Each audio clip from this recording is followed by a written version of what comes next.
Assalamualaikum warahmatullahi wabarakatuh. Selamat siang adik-adik. Gimana kabarnya? Sehat? Mudah-mudahan sehat selalu ya. Dan mudah-mudahan kita bisa melalui semua ini dalam keadaan sehat walafiat. Dan situasinya semoga segera terlewati dengan baik dalam keadaan sehat walafiat, aman semuanya. Jangan lupa absen di chatnya diisi. Ya, sesi pertama matematika keuangan. Di overview dulu pendahuluan ya, apa sih matematika keuangan itu? Sebentar ya.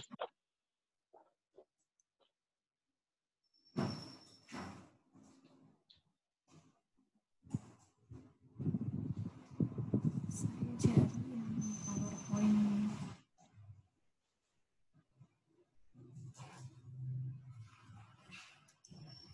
Saya udah minta slideshow.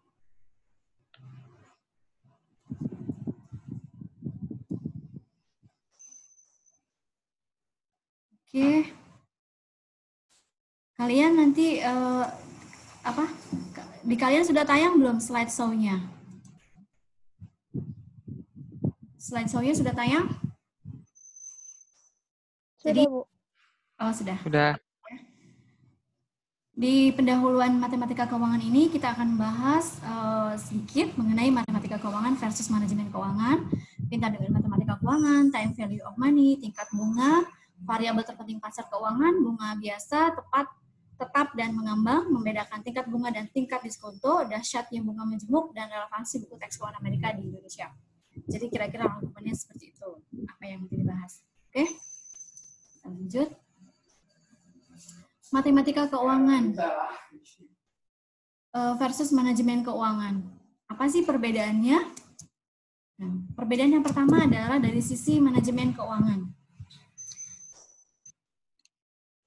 Yang pertama, dilihat dari proses di pasar modal.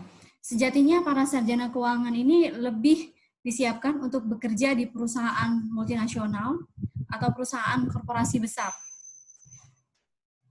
Dan ini disebabkan karena buku-buku yang digunakan itu adalah corporate finance. Jadi dari luar. Itu manajemen keuangan. Dan ini memiliki kelemahan. Kenapa? Karena yang pertama, dari sisi pengajaran. Mengajarkan bagaimana, jadi si mahasiswa itu hanya diajarkan bagaimana mengelola keuangan sebuah korporasi yang punya akses ke pasar modal.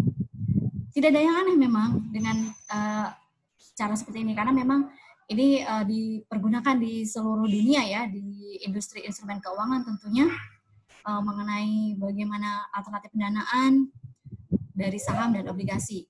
Masalahnya di Indonesia jumlah perusahaan yang sudah akses terhadap pasar modal.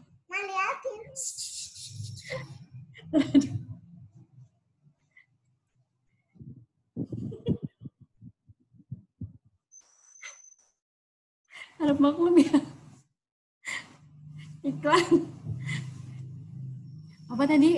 Masalahnya di Indonesia jumlah perusahaan yang punya akses terhadap dua instrumen keuangan tersebut baru lebih dari mungkin sekarang kisaran 600 sampai 700.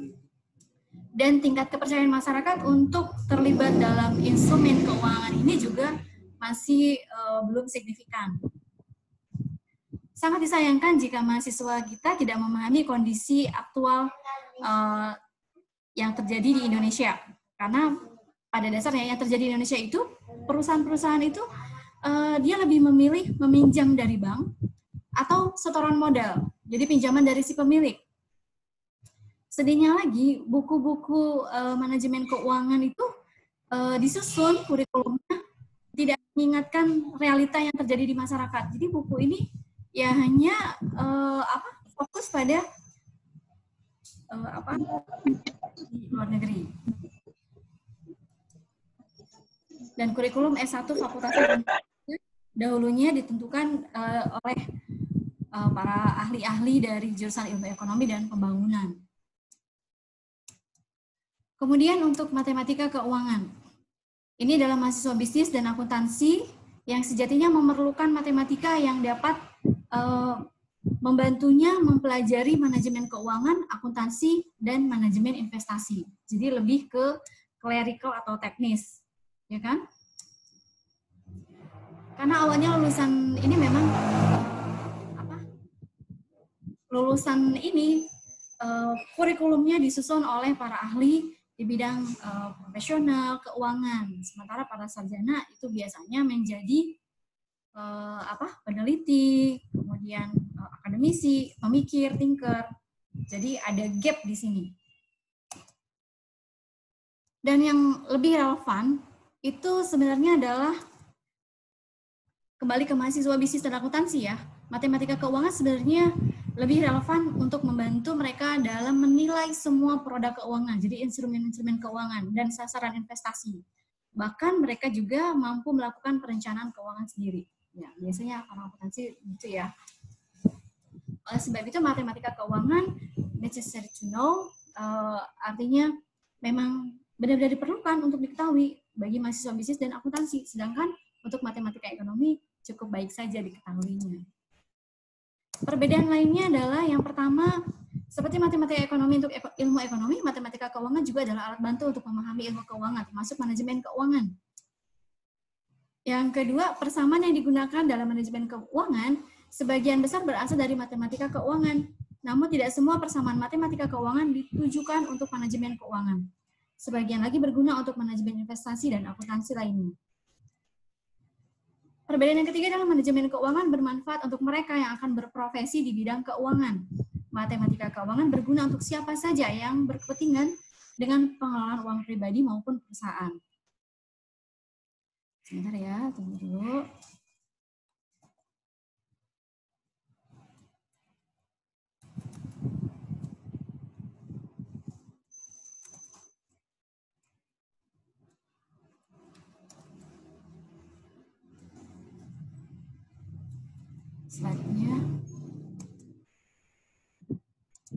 Selanjutnya, dasar logikanya adalah matematika keuangan dan bukan manajemen keuangan yang syarat dengan logika keuangan.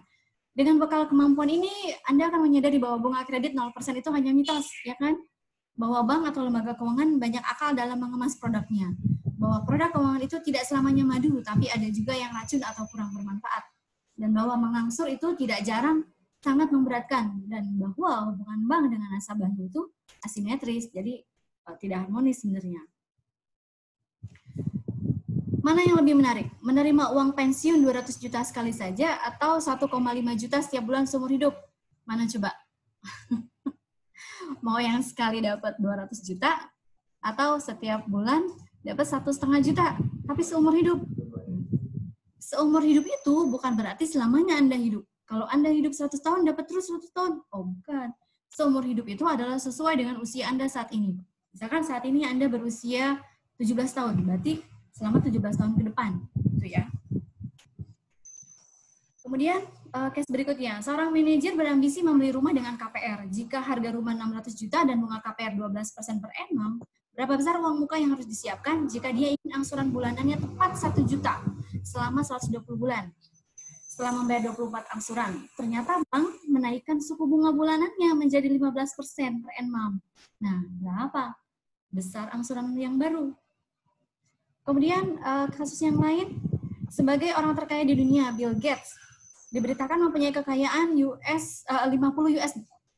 miliar US dollar pada awal 2010. Kemudian, jika kekayaannya bertumbuh secara kontinu 15% per annum, berapa pertumbuhan kekayaannya per detik? Bisa dibayangkan? Berarti sudah autopilot ya. Karena pertumbuhan kekayaannya sudah per detik.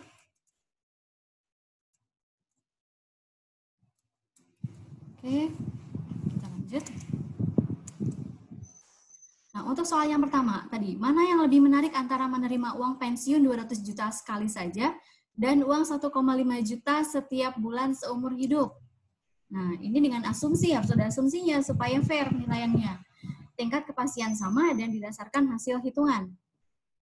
Ada yang menjawab, oh saya mau 200 juta aja, lebih pasti dari 1,5 juta. Pasti dapatnya, ya kan? Ada juga yang menjawab, oh 200 juta mumpung rezeki tanpa pikir panjang. Kemudian ada yang menjawab 1,5 juta saja per bulan. Khawatir kalau 200 juta cepat habis, langsung dibawa ke mall. Terakhir sekampung. Nah, jawaban yang benar adalah tergantung suku bunga atau return bersih yang bisa diperoleh. Yang kita harus lakukan adalah menghitung nilai sekarang dari alternatif kedua yang merupakan perpetuitas dan membandingkannya dengan pilihan 200 juta hari ini. Jika suku bunga bersih 0,5% per bulan, uang pensiun 1,5 miliar, bukan 1,5 juta lebih menarik karena mempunyai nilai sekarang 300 juta, yaitu 1,5 juta per 0,5%. Namun, jika return bersih 1% per bulan, nilai sekarangnya menjadi hanya 150 juta, sehingga alternatif terbaiknya adalah 200 juta lebih baik.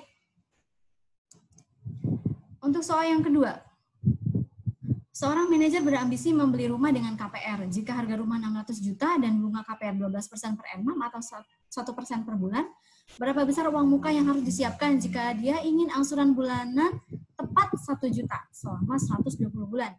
Nah, ini adalah soal menghitung uang sekarang dari 120 angsuran bulanan sebesar 6 juta pada suku bunga 1% per bulan, yaitu senilai 418,2 juta rupiah. Dengan demikian, besarnya uang muka yang perlu dipersiapkan adalah selisih harga rumah dengan nilai sekarang, yaitu 51,6 juta. Nah, ini bisa digunakan untuk perencanaan keuangan sendiri. Kemudian soal yang ketiga. Setelah membayar 24 angsuran bulanan, ternyata bank menaikkan suku bunga bulanannya menjadi 15% per annum. Berapa besar angsuran baru? Jika suku bunga dinaikkan menjadi 15% per annum atau 1,25% per bulan setelah angsuran ke-24, pertama, kita harus menghitung saldo utang saat angsuran bulanan sebesar 6 juta. Masih tersisa 95 kali pada 1%, yaitu 369,2 juta. Nanti kita akan belajar pada sesi-sesi ke depan bagaimana menyusun schedule amortisasinya atau membuat tabel angsurannya. Pokok utang sebesar ini akan dilunasi dengan 56 angsuran bulanan pada bunga 1,25%, sehingga besar angsuran bulanan yang baru menjadi 6,626 juta. Kemudian soal yang keempat, sebagaimana orang terkaya di dunia tadi, Bill Gates diberitakan mempunyai kekayaan 50 miliar US dollar pada awal 2010. Jika kekayaannya bertumbuh secara kontinu 16% per annum, berapa pertumbuhan kekayaannya per detik? Dengan menggunakan persamaan kontinu dari future value, di mana future value adalah present value pangkat N, T-nya sebesar 1 detik, dengan R-nya 16%, maka present value dari 50 miliar tadi akan memperoleh hasil sebesar 254 miliar US dollar. Miliar ya. Kemudian soal yang keempat.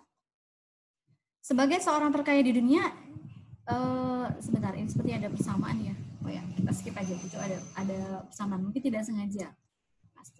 Kemudian time value of money. Apa sih time value of money? Time value of money itu adalah nilai uang saat ini. Jadi nilai dari sebuah uang maksudnya. Bagaimana asumsinya nilai uang itu, kita sulit ya menilai uang. Kalau kita nilai dari sisi value-nya, misalkan 10.000 dengan 1.000. Secara karakteristik nilainya bisa kita bedakan. Tetapi ada nilai kalau kita bicara mengenai present value dan future value, berarti ada nilai-nilai benefit yang ada dan melekat di dalamnya. Kalau kita ambil contoh sederhana, misalkan kalian gajian kalian misalkan 2 juta sebulan. Dari 2 juta itu, kalian pakai untuk traktir teman, atau untuk makan sepuasnya, atau belanja online sepuasnya, atau beli stok barang, stok makanan untuk 1 bulan. Nah, kebayangkan? Rasanya cepat habis kan? Rasanya bernilai nggak? Sisa di dompet hanya untuk transport, untuk iseng-isengan saja mungkin kurang. Nah, rasanya nilainya berkurang kan? Nah, beda lagi ketika dari sebelum uangnya itu dihabiskan untuk konsumsi macam-macam, tapi disisihkan dulu, misalkan 20.000, 50.000 digunakan untuk membelikan makanan kesukaan orang tua atau orang-orang kesayangan. Nilai benefitnya jauh melampaui di atas itu. Bagaimana? Sampai sini paham kan? Oke, kita masuk ke time value of money ya. Jika Anda ditawari untuk menerima pada hari ini uang 9 juta atau 10 juta, sudah pasti akan ambil 10 juta kan? Karena manfaat waktunya sudah sama, yaitu hari ini. Nah, masalahnya bagaimana kalau itu berbeda dari sisi waktu. Nah, jadi kalau kita mau menilai, kita harus nilai apple to apple. Jadi harus sebanding supaya kita bisa memberikan penilaian yang sesuai. Oke, kita main durasi ya. Nah, untuk dapat menjawab pertanyaan tadi, pertanyaan mengenai 9 juta atau 10 juta, yang pertama adalah kita harus lihat time value of money. Time value of money-nya adalah berdasarkan dari suku bunga. Jadi suku bunga yang digunakan bagaimana? Jadi lihatnya apa suku bunga kalau begitu? Lebih mudahnya begini, bahasanya adalah tingkat kepastian yang sama. Kemudian nilai nominalnya memang akan tetap sama, yaitu dari 10 juta yang sekarang dengan 10 juta yang nanti. Sebab kalau kita lihat 10 juta sekarang dengan 10 juta nanti, itu tidak akan sama nilainya. Jadi itu akan mempersulit dalam penilaian atau pemilihan. Lebih jauh nanti kita akan belajar time value of money di kelas ya. Kemudian teknis berikutnya adalah samakan satuannya ya. Berbeda dengan pertanyaan pertama, pilihan 9 juta hari ini atau 10 juta tahun lagi. Tidak dapat langsung dijawab karena dua pilihan ini mempunyai satuan waktu yang berbeda. Nah, hari ini dan setahun lagi. Pertanyaan yang hampir sama yaitu untuk hadiah sebagai pelanggan dari telepon seluler misalnya atau toko. Nah, Anda ditawari hadiah, memilih dua hadiah. Apakah Anda mau hadiah barang X atau barang Y? Anda kan bingung ya, barang X atau barang Y. Andaikan kalau kita lihat X-nya itu adalah sepeda, Y-nya adalah motor. Kita jadi tahu apa yang harus kita pilih kan? Atau kalau kita tidak tahu bahwa itu adalah barang X-nya sepeda atau motor, tapi kita bertanya lagi, nilainya berapa? Jadi dia tidak mau kasih tahu nih barangnya, X sama Y itu barangnya apa. Tapi kita tanya lagi, nilainya berapa? Misalkan si X itu nilainya 10 juta, si Y nilainya 2 juta. Nah, pasti kita bisa menentukan pilihan dengan lebih baik. Kemudian selanjutnya, bisa di time value of money ya. Tadi sudah disinggung sedikit untuk time value of money-nya. Kemudian present value. Present value itu lebih populer dari future value. Kenapa begitu? Karena pendekatan present value yang lebih populer itu menentukan bagaimana kita melihat nilai uang pada saat ini. Jadi uang kalau present value berarti uang saat ini ditarik ke depan. Untuk future value uang di depan ditarik saat ini. Jadi kebalikannya, dibalik. Nah, kenapa dibilang lebih populer? Karena present value lebih banyak digunakan. Kemudian yang kedua, dalam perhitungannya itu untuk present value itu dikenal di Excel maupun di financial atau di scientific calculator. Nah, sedangkan future value itu tidak dikenal, ya.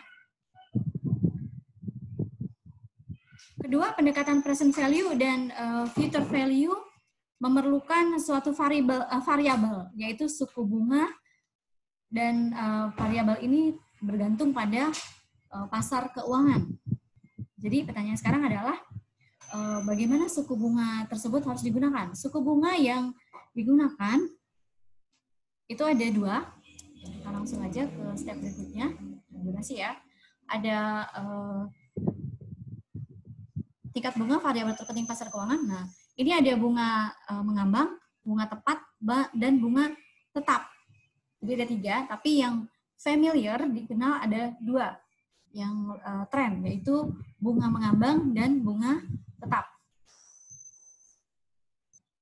Dalam ilmu ekonomi kita mengenal bermacam pasar, yaitu ada pasar barang, jasa, pasar finansial, dan pasar tenaga kerja. Nah, kita untuk mengetahui tingkat bunga variabel sebagai variabel terpenting dari pasar keuangan.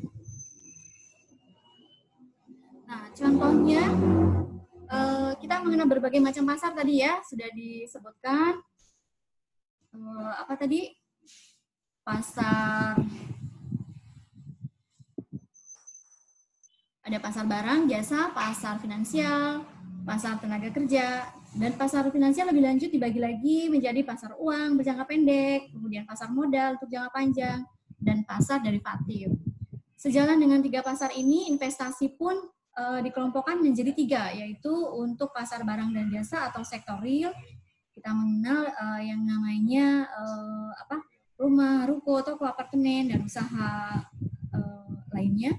Sedangkan produk investasi di pasar keuangan adalah deposito, valuta asing, SBI, commercial paper atau CP, obligasi, ETF, efek atau IBA, reksadana, dan lain-lain ya.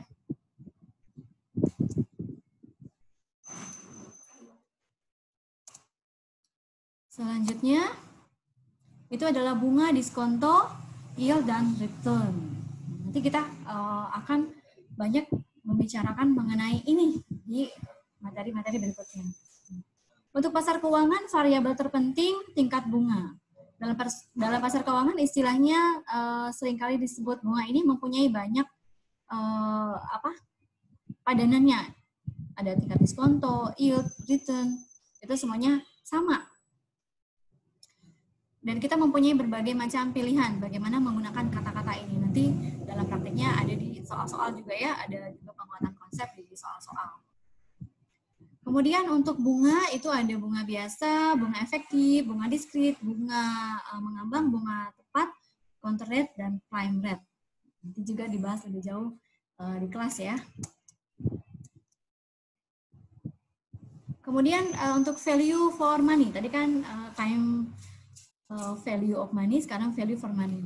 Tidak hanya dalam investasi, perbandingan nilai dan harga sejatinya juga kita gunakan saat ini dalam memberi barang dan jasa. Jadi perbandingan antara nilai dengan harga.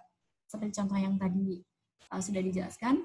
Saat perusahaan menentukan gaji karyawannya dan saat karyawan menentukan pilihannya untuk bekerja di mana, maka nilai dan harga itu saling terkait. Contohnya seperti ini. Perusahaan akan bersedia mengeluarkan, kita bicara perusahaan ideal ya. Nah, terlepas dari bagaimana kondisi kalian bekerja, kita berbicara mengenai perusahaan yang ideal.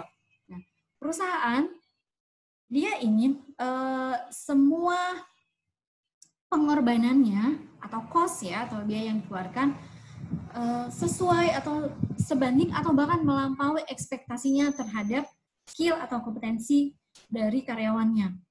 Begitu kan? Nah, itu adalah value for money, nilai dari uang sendiri. Nah, sedangkan dari sisi persepsi dari si pegawainya atau si karyawannya ini, dia merasa dia cukup mampu, dia merasa pantas, dia merasa cekatan, merasa skill-nya bagus, maka dia bisa menilai dirinya sendiri layak diberikan kompensasi bagaimana. Jadi bagaimana perusahaan menghargai dia dalam bentuk sebuah nilai kompensasi. Sampai sini paham kan maksudnya? Jadi dia dia bisa menilai sendiri. Dia layak untuk diberikan gaji berapa. Oke, ini kita bicara soal perusahaan yang ideal dengan karyawan yang ideal. Kemudian bunga biasa, tepat, tetap, dan mengambang. Mana yang lebih menguntungkan? Mengambil pinjaman dengan bunga tetap atau bunga mengambang? Nah, mendengar pertanyaan ini, kita juga akan bertanya-tanya kan? Bagaimana ini? Nah, nanti pada prakteknya kita akan latihan di kelas ya. Tadi disinggung di awal bahwa bunga 0% flat dari bank itu sebenarnya mitos, ya kan? Logikanya mereka ambil keuntungan dari mana?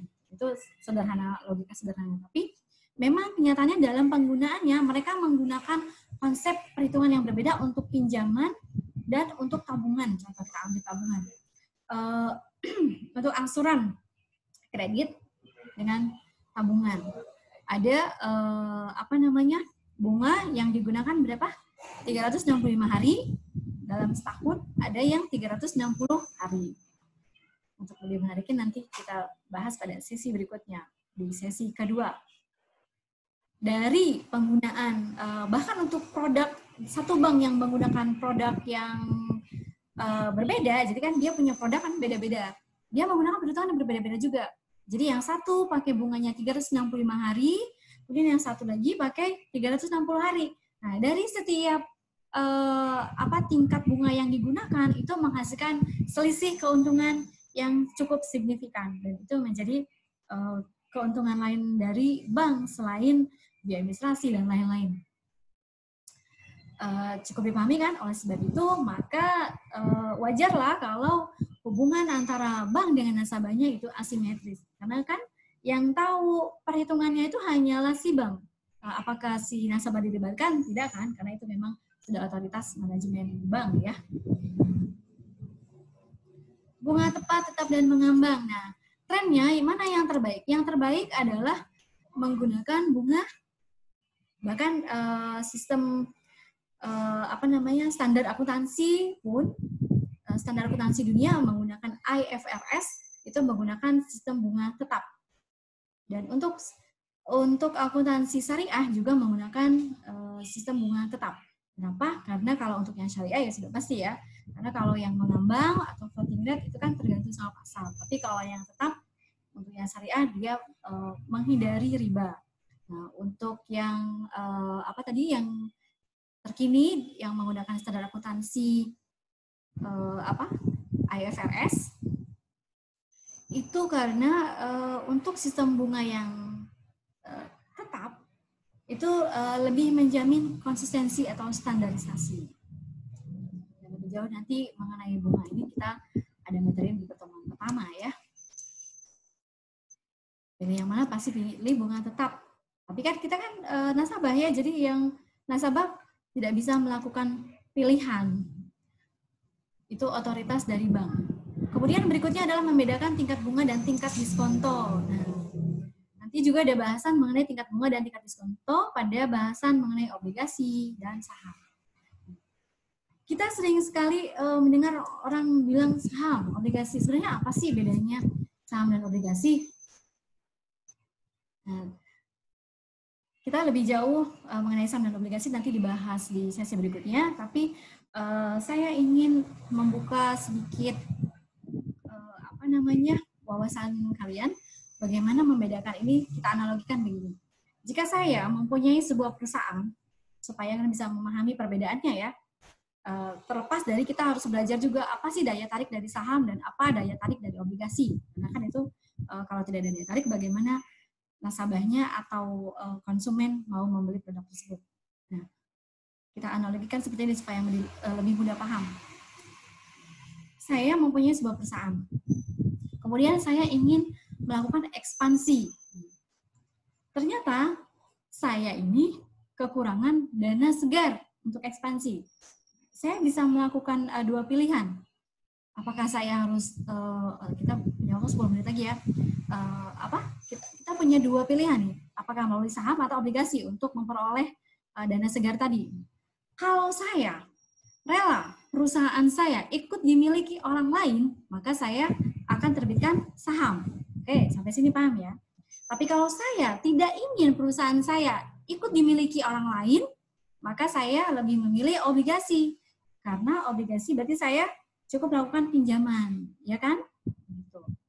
Dan obligasi apa sih daya tariknya? Orang minjemin kok, dia mau ya minjemin sekian banyak. Karena ada kupon bond di situ, ada bunga obligasi yang tenornya beda-beda ya, tergantung ketentuan. Sebentar, sepertinya nanti kelihatan ya di atas dulu.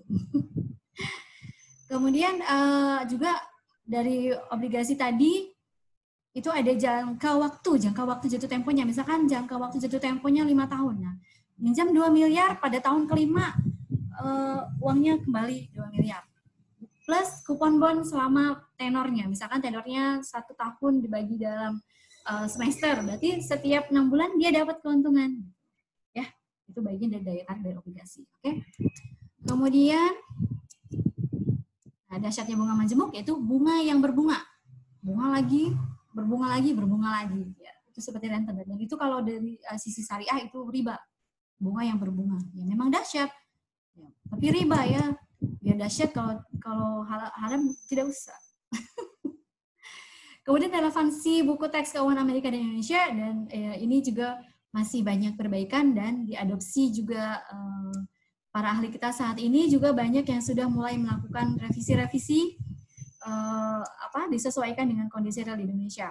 Dan sosialisasi mengenai instrumen keuangan melalui pasar modal kepada masyarakat. Yang paling penting adalah menjaga tingkat kepercayaan. Kalau tingkat kepercayaan masyarakat bisa diperoleh, maka perusahaan yang memanfaatkan instrumen obligasi dan saham atau instrumen keuangan lainnya ini bisa lebih banyak jumlahnya sebagai salah satu alternatif untuk memperoleh pendanaan. Oke, sampai di sini dulu pertemuan kita. Terima kasih atas perhatiannya dan semoga bermanfaat. Ya, lebih jauh bisa kalian pelajari dari slide PDF yang sudah saya kirimkan, yang lebih terstruktur ya, lebih mudah dibaca dari bukunya. Kita referensi dari Salemba 4, Bapak Budi Pransidi. Oke, selamat siang, sampai berjumpa sesi berikutnya. Assalamualaikum warahmatullahi wabarakatuh.